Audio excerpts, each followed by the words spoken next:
A veteran European federalist, Belgian ex-Prime Minister Guy Verhofstadt, will be the European Parliament's negotiator in Brexit talks with the UK.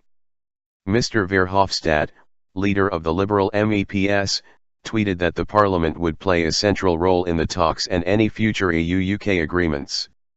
Talks on the UK terms for leaving the EU are expected to start next year. The other top EU negotiators on Brexit will be Belgian Didier Seeuws and French finance expert Michel Barnier.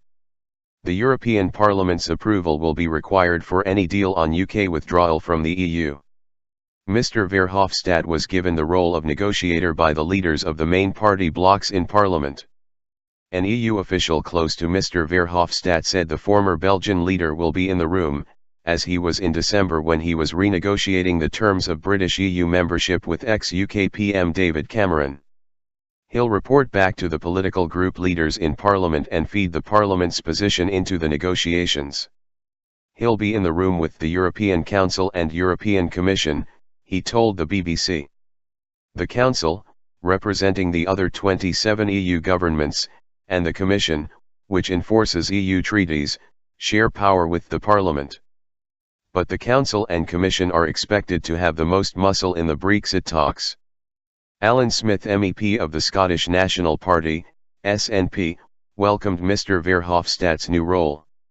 The Leave vote was 52% overall, but in Scotland 62% voted Remain, and Mr. Verhofstadt believes Scotland has a right to stay in the EU.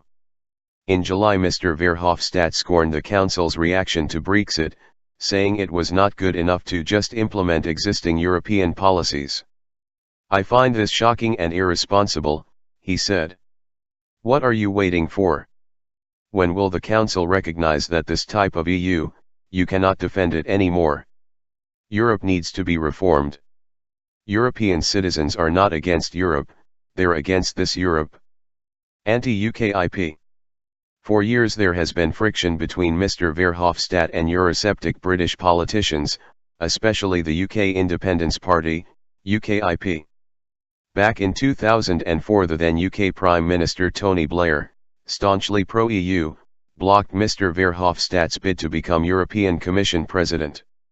In the end, José Manuel Barroso was chosen, despite Franco-German backing for Mr. Verhofstadt.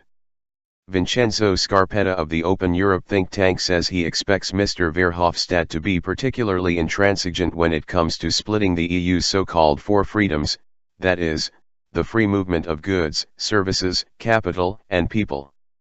The Belgian politician is likely to take a tough stance as a staunch federalist, he said. But he added, given the more limited role of the European Parliament, its impact on the upcoming Brexit talks should not be overstated. According to the SNP's Alan Smith, Mr. Verhofstadt's long experience of partisan Belgian politics means he will be able to corral 27 national interests and be pragmatic about finding solutions. "He has also proven he is alive to the Scottish question, and I have every confidence all the doors we need are open," he said.